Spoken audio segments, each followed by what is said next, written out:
জুলাই সনদ যদি 100% বাস্তবায়ন করা হয় এই দেশের কোনো ক্ষতি হবে না। নাম্বার 1, কেউ যদি বলতে পারে দেশের ক্ষতি হবে, আমি আর টকশোতে আসবো না। নাম্বার 2, দেশের জনগণের কোনো ক্ষতি হবে না। দেশের ক্ষতি হবে না, দেশের জনগণের ক্ষতি হবে না। আপনার সমস্যা কি? কিছুই নাই। ওই যেই সংবিধান যেখানে ছিল ঠিক সেইখানে বসে আছে। এবং আর কিছু অদ্ভুত লাগে, সেই সংবিধানে ঢুকলো কেমনে ওনারা? সংবিধানের ভিতরে আপনি ঢুকলেন কেমনে? এই যে কয়দিন আগে, 5 মাস আগে, 5 মাস পরে কয়েকদিন আগে যে আমাদের রাষ্ট্রপতি শাহাবুদ্দিন চুপ্পু সাহেব পদত্যাগ করলেন।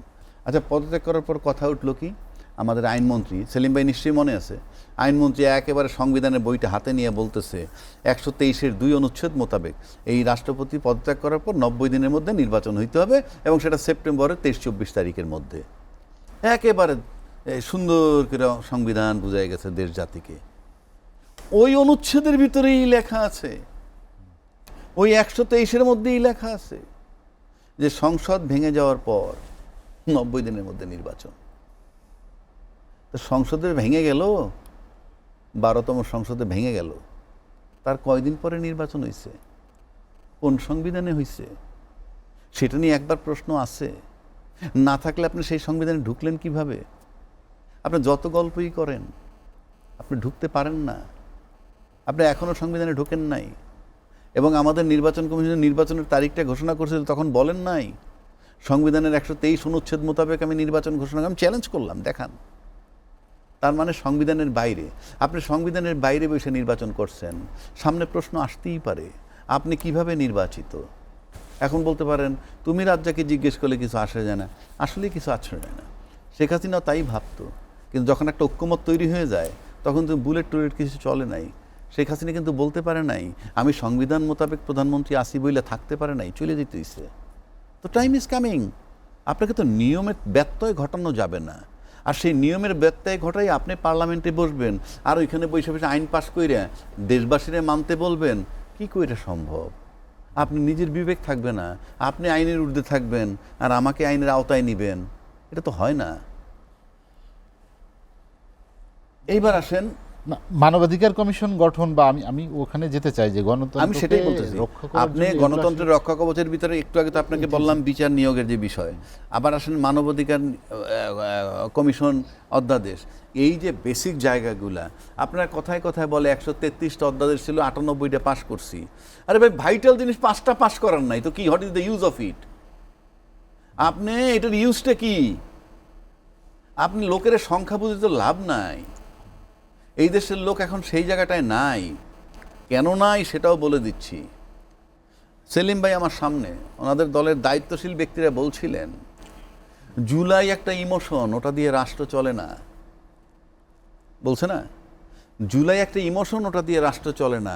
অথচ আজকে কিন্তু জুলাইয়ের সময় যে 1 দফা ঘোষণা আসছিল সেটার ঘোষককে, সেটা নিয়ে কারাকারি চলছে।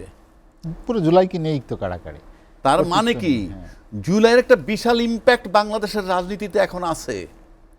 এবং এইটা বুঝতে পাইরা যে চলতে হবে সামনে জুলাইকে ধারণ করে, তাই এখন এটাকে ক্যাশ করার পরিকল্পনা। ক্যাশ করার পরিকল্পনা কেন বলছি? আপনি প্রফেসর ইউনূস সাহেব যে এই জুলাই জাদুঘরের উদ্বোধনে গেলেন, উনি কি ওনাকে যে গ্যালারিতে, দর্শক গ্যালারিতে ডাইকেই না ওনাকে বসাইলো প্রধানমন্ত্রীর পাশে, উনি কি জুলাই যোদ্ধা ছিলেন? উনি তো যত বড় আন্দোলন হয়েছে সব দল মিলে করছে, বিএনপিও করছে, উনি তো তখন প্যারিসে।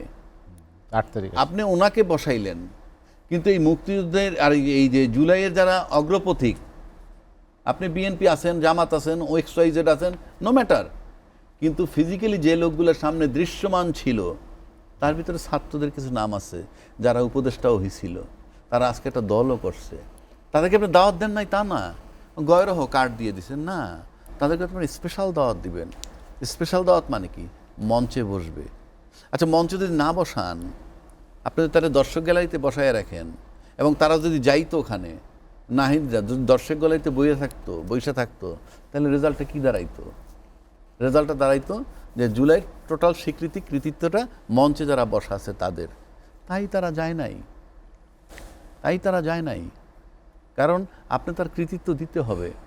এই যে আমাদের স্বাধীনতার একটা ঘোষক নিয়ে আজও বিতর্ক চলছে। সংবিধানে লেখা আছে বঙ্গবন্ধু স্বাধীনতার ঘোষক।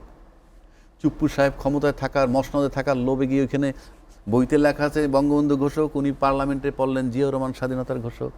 আপনি পড়েন ভাই, আপত্তি নাই, দেশবাসী তো দেখলো।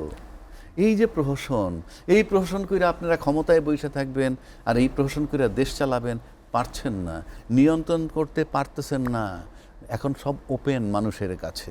তো আপনি নিজে আগে ট্রান্সপারেন্ট হইতে হবে। বাংলাদেশ চালাইতে হলে প্রথম শর্ত হলো আপনার ট্রান্সপারেন্ট, স্বচ্ছতা। স্বচ্ছ যিনি হন না, এই যে ঘোলাটে লোকগুলা বসেন, ঘোলাটে লোকগুলা বসার মানে হচ্ছে এই এদেরকে ক্যাশ করে, তুমি এই ঘোলাটে আত্মা নিয়ে আসছো, তুমি স্বচ্ছ না, তুমি এই করতে হবে, তা নাহলে এই বাটে পড়বা। তাই চলতেছে। আপনি দেখেন না দেশটা কিভাবে চলে। এই যে আপনি বললেন যে নিয়ন্ত্রণ নেই, নিয়ন্ত্রণটি আসলে সরকারের নিয়ন্ত্রণ নেই না দেশের ব্যবস্থাপনায় ত্রুটি দুর্বলতা? আপনি একটা জিনিস লক্ষ্য রাখেন, যেমন ধরেন এই যে বর্তমান যে সরকার ক্ষমতায় আছেন, তার কিন্তু রাজনৈতিকভাবে ডিস্টারবেন্স হওয়ার সম্ভাবনাটা খুবই কম, খুবই কম। কেন কম? আমরা বিরোধী দলকে তো দেখছি রাজপথে কর্মসূচি পালন না, কর্মসূচি পালন করুক, কেন কম সেটা বলি। ধরেন বিরোধী দলে অন্যতম দল আছে জামাত, আসন সংখ্যা 68, নারী আসন আরও আছে 8টা, 76। তামাশা না। মুক্তির চেতনা এমন পর্যায়ে গেছে আমাদের দেশে, চেতনা হইতে হইতে এই চেতনার সময় সবচেয়ে বেশি সিট তারা পাইছে, মানে তাদের জীবদ্দশায়। এর আগে তো এই সিট পায় নাই। তাহলে কি মুক্তিযুদ্ধের চেতনার যে চিৎকার, সেটা কি জনগণ অ্যাকসেপ্ট করে নাই? নাহলে 68টা সিট কীভাবে পায়? কারণ জনগণ চিন্তা করছে যে হ্যাঁ, মুক্তিযুদ্ধের চেতনাকে বিক্রি করা হয়। আচ্ছা, এই যে 76টা সিট তার আছে নারী আসন নিয়ে, সে এই পার্লামেন্টে কেন ডিস্টার্ব করবে? কারণ সে একটা বিরোধী দলের পতাকা লাগায় ঘুরতেছে। তোমরা তাকে রাজাকার বলো, সে তার বিদেশি বাংলাদেশের পতাকা লাগায় ঘুরতেছে। সুতরাং এই 5 বছরে সে আরও সাংগঠনিকভাবে শক্ত হওয়ার প্ল্যান করবে। এনসিপি একটা দল, সকাল বিকাল যাদেরকে টিভিতে ডাইকে না আপনারা বলেন তোমার আয়ের উৎস কী, আর কোনো দলের ডাকার ক্ষমতা আপনাদের নাই, আর কোনো দলের ক্ষমতা নাই আপনারা। আপনারা জানেন রাজনীতিবিদরা কেমনে চলে, আমরা জানি। কিন্তু ওই কয়টা ছেলেরা নরম পাইছে না, এসে তাদেরকে জিজ্ঞেস করেন বারবার, উৎস কই, টাকা পাও কই, চলো কেমনে, প্রাডোতে উডো কেমনে, ইত্যাদি ইত্যাদি। তো এটা বলে দুর্বল বলে। কিন্তু 6টা সিট পাইছে। বাংলাদেশ এসে প্রথম একটা রাজনৈতিক দল যে 1 বছর যার বয়সে 6টা সিট পাইছে। এখন কেউ কেউ বলে 6টা সিট দেওয়া হয়েছে, দেওয়া হলে তো পুরো ইলেকশনটাই বাতিল হয়ে যায় বেটা। কাজে 6টা সিট পাইছে। তো যারা 6টা সিট পাইছে তারা কি করবেন? 2টা নারী আসন, 8টা সিট। রাশেদ খানের জিন্দিগিতে একটা সিট পায় নাই, আওয়ামী লীগের করুণায় পাইছে। তো এখন তারা 8টা সিট পাইছে। তারা কি করবে? পার্লামেন্ট থাক, আমরা দলটা গুছাই। কিন্তু এই দিক দিয়ে সমস্যা নাই। প্রশ্ন অন্য জায়গায়। আপনার বিদ্যুৎ বিল বাড়াচ্ছেন, আকাশচুম্বী গ্যাস বিল, আকাশচুম্বী গ্যাস নাই। এবং তাত্ত্বিকভাবে কোনো উপদেষ্টা বলেন গ্যাস বিল বাড়লে কী হবে, টাকাটা তো দেশের বাইরে যাচ্ছে না, আপনাকে রাইটটা কে দিছে যে আমার কাছে টাকা চুইসে নিয়ে আপনি রাখবেন? পকেট খালি হচ্ছে, আমার টাকা চুইসে নিয়ে আপনি রাখবেন, আপনাকে রাইটটা কে দিছে? চিবিয়ে চিবিয়ে বলে, মানে অসহ্য। আপনি এইভাবে কথা বলতে পারেন না। আবার আরেকজন দায়িত্বশীল মন্ত্রী বলছেন আজকে বিদ্যুতের কোনো ঘাটতি নাই, গ্রামগঞ্জে বিদ্যুতের অভাব নাই, লম্বা লাইনটা লম্বা খুব, কোথাও কেটে গেলে খুঁজে বের করতে সময় লাগে, তাই লোডশেডিং থাকে। এগুলো কোনো যুক্তি? এটা ইয়ের মতো।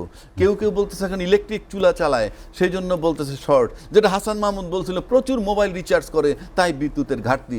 আমরা যে কোথায় আসি আমি জাস্ট আমার মাথায় ধরে না। আপনি গণতন্ত্র খুঁজেন, আপনি আগে ঠিক হন। To the pure all things are pure. আপনি নিজে ভালো তো জগৎ ভালো। এটা যারা লিখছে, আজও বাংলাদেশে কোনো দার্শনিক পয়দা হয় নাই যে কথাটা মিথ্যা, যে to the pure all things are pure. তা নাহলে আপনার কথা শুনবে না কেন? ক্ষমতাসীনদের অনেকে তো বিষয়টি উপলব্ধি করেন। আপনি জানেন একজন সংসদ সদস্য কথা বলেছেন, আপনি এই সংস্কার না করলে হবে না তো। একটা আগে বললামই তো, সিএমএস কেন এত ক্লিন থাকে, ঢাকা মেডিকেল কলেজ চলে না কেন? আপনি হাঁটতে হাঁটতে যাইতেছেন, যেদিকে চোখ যায় আই এম দ্য বস, আমি যা বলি তাই হবে, এখান থেকে একটা রাস্তা হবে। রাস্তাটা যাচ্ছে কোন দিকে জানেন? হাওরের মধ্যে দিয়ে। আব্দুর রহমান সাহেব হামিদ সাহেব নিয়ে গেছে কোত্থেকে? হাওরের মধ্য দিয়ে। একটা সভ্য জগতে এটা চলে নাকি? আপনার হাওরের মধ্যে দিয়ে রাস্তা নিয়ে দুই পাশে কি করে দিলেন? দুই পাশের পানি চলাচল কি করে দিলেন আপনি? দিস ইজ, এই হলো আবেদন। আমি হাইটে যাইতেছি, হ্যাঁ এখানে একটা খেলার মাঠ হওয়া দরকার। আমি হাইটে যাইতেছি, এখানে এই ক্যান্টিন হওয়া দরকার। বইলে দিলে হয়ে, দিস ইজ নট, এটা পলিসি না। আপনার সব সিস্টেমে চলবে অটো। এই অটো করার জন্য যে সংস্কারটা দরকার ছিল, সেই সংস্কারের জন্য গণভোট, গণভোটের সাথে জুলাইয়ের বাস্তবায়ন। আপনি করছেন না কেন? আমি দায়িত্ব নিয়ে বলছি, চ্যালেঞ্জ করে বলতেছি, জুলাই সনদ যদি 100% বাস্তবায়ন করা হয় এই দেশের কোনো ক্ষতি হবে না। নাম্বার ওয়ান, কেউ যদি বলতে পারে দেশের ক্ষতি হবে, আমি আর টকশোতে আসবো না। নাম্বার টু, দেশের জনগণের কোনো ক্ষতি হবে না। দেশের ক্ষতি হবে না, দেশের জনগণের ক্ষতি হবে না। আপনার সমস্যা কি? বাড়তি কোনো পয়সা খরচ হবে না। সমস্যাটা কি? তাহলে সবাই একমত হচ্ছে না কেন? হচ্ছে না কেন? দলীয় ক্ষমতা খর্ব হয়ে যায়। এক। দুই, আপনি দুর্নীতি করে চাপা দিতে পারবেন না, সিস্টেমে দুর্নীতি বের করে ফেলবে। এখন আপনি দুর্নীতি করে চাপা দিবেন, নেক্সট যে সরকার আসবে তাকে দুর্নীতির টাকা শেয়ার দিয়ে ওটাকে চাপা দেওয়াবেন। That is the thing happening. Gas সংকট, তারপরে বিদ্যুৎ সংকট, দ্রব্যমূল্যের ঊর্ধ্বগতি।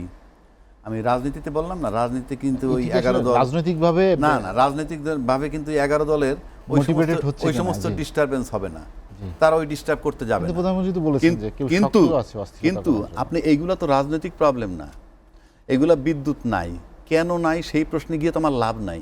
কেন নাই কিভাবে বললে পাবো তো আমি সেটা- মানবো না।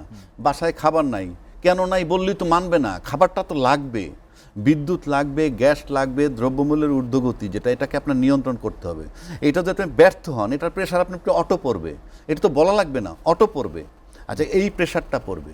একইভাবে যদি আপনি আসেন বাংলাদেশের ভূরাজনীতির দিকে, যদি 3টা দেশের সুপার খেলা চলতে, বিশেষ করে চায়না আমেরিকার সুপার একটা খেলা চলতেছে।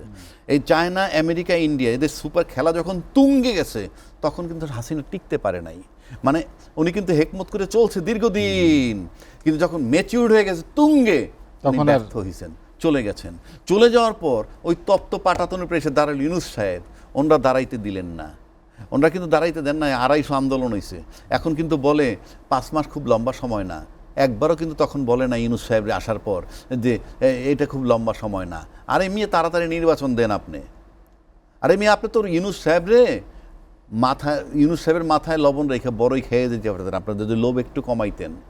ইউনূস সাহেব নির্বাহী আদেশ দিয়ে আওয়ামী লীগরে ব্যান্ড করছিল, এটা দিয়ে যদি পার্মানেন্ট বন্ধ করাই থুইতেন আপনারা কিন্তু দুধের দোয়া থাকতেন এখন। কিন্তু না, আপনার এসে কিন্তু আবার অফিসিয়ালি বাতিল করছেন। লায়াবিলিটিসটা আপনার ঘাড়ে চলে গেল, কিন্তু ইউনূস সাহেবের ঘাড়ে থাকলে কিন্তু আপনাদের জন্য সুবিধা হইতো। মানে রাজনীতি যে খুব ভালো বোঝেন আমার কাছে তা মনে হয় না। আচ্ছা, তারপরে কি হলো? তাহলে বিদ্যুতের চাপ আর এই যে ভূ রাজনীতি, যে চূড়ান্ত পর্যায়ে, এই চূড়ান্ত পর্যায়ে হাসিনা চলে গেল। সেই পাটাতনের উপর, গরম পাটাতনের উপরে দাঁড়ালো ইউনূস, সেখান থেকে নির্বাচনের নামে সে সরে গেল, সেখানে এসে আমাদের দাঁড়াইলেন তারেক রহমান সাহেব প্রধানমন্ত্রী। উনি কিন্তু তপ্ত পাটাতনের উপরে, গল্প আপনি যতই করেন, গেল 1 নম্বর। 2 নম্বর, এই পাটাতনের উপরে থাইকে 5 মাসেও কিন্তু ওই রাষ্ট্রপতিকে সরাইতে পারেন নাই। সরাইছেন 5 মাস পরে। কেন? কিঞ্চিত হয়তো পায়ের তলার মাটি শক্ত করছেন, কিন্তু তপ্তলো এখনও তপ্ত আগুন আছে। কেমনে শক্ত করছেন? আপনি কতগুলো সিমটম দেখবেন। সিমটমটা হলো এরকম, যেমন ধরেন আয়নাগরের একজন আর্মি অফিসার আয়নাগরের আয়নাগর ভোগ করে আসছেন, তারা কিন্তু 2টা প্রমোশন পাইছে। তাদেরকে কিন্তু রাজাকারের সন্তান হিসেবে আখ্যায়িত করা হয়েছিল। Try to understand my point. তা রাজাকারের সন্তান হিসেবে আখ্যায়িত করে যখন তাদের আয়নাঘরে নিয়ে গেল, কিন্তু এই সরকার আসার পর 2টা প্রমোশন পাইল, তাহলে বোঝা যায় যে আমাদের আজকের প্রধানমন্ত্রী আওয়ামী লীগের যে বলয়টার মধ্যে ছিল, যে কারণে সে আয়নাঘর করেছে, এটাকে অপোজ করতেছে তার অ্যাকশন দিয়ে। তাই অ্যাকশন দিয়ে যে অপোজ করতেছে, সেটার বহিঃপ্রকাশ হিসাবে রাষ্ট্রপতিকে অপসারণ করছে, অর্থাৎ ওই বলয়ের মধ্যে নাই। এবং আওয়ামী বলয়ের মধ্যে যদি না থাকে সরকার, এই বর্তমান সরকার যদি আওয়ামী বলয়ের মধ্যে না থাকে, তাহলে সেটার জন্য তার উপরে চাপ থাকবে। কারণ এই প্রশাসন সাজানো আওয়ামী লীগের, হ্যাঁ, অনেক কিছুই সাজানো আওয়ামী লীগের। সুতরাং সেই কারণে বলছি, আপনি পার্লামেন্টের ভিতরে যদি ডিস্টার্ব নাও হয়, একদিকে দ্রব্যমূল্যের ঊর্ধ্বগতি, আরেকদিকে ভূ রাজনীতি, আরেকদিকে আওয়ামী লীগের চাপ। আওয়ামী লীগের চাপ মানে কোনটা? ওই যে সাপ লুডো খেলার মতো, আসতেছি, ডিসেম্বরে আসবো, ইত্যাদি ইত্যাদি। আজকে কল্পনা করেন চক্ষু বন্ধ করে, কেউ কেউ আমাকে বলতে পারেন ডিসেম্বরে উনি আসবেন কি আসবেন না, আমি তো গণক না, আমি বলতে পারবো না। আমি ধরে নিলাম যদি আসে তাইলে কি হবে। নাম্বার 1, তার মতো মানুষ ফেরত আসলে আপনি আসলেই আজকে আসলে কালকে ফাঁসিতে ঝুলাই দিতে পারবেন না। গল্প আপনি যতই করেন ঝুলাই দিতে পারবেন না। তাকে আনার মানে তাকে সাব জেলে রাখবেন। যখনই সেখানে ফেরত আসবে, সাথে সাথে তার সাজানো সংসারের যত আমলা আছে তার 30% চাঙ্গা হয়ে যাবে।